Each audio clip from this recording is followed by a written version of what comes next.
everyone. My name is Nadim Abbas. I will be hosting the BIM podcast. I started my career as a civil engineer. And when exactly did you realize that the BIM was evolving into something bigger, like a fully connected digital ecosystem?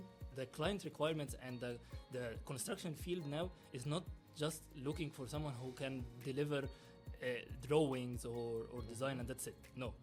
I would like to add something here from my past experience. For our audience, if you'd like to join us, we will be providing the link and it's very much available on our YouTube channel as well. You could be the next one, and thank you very much.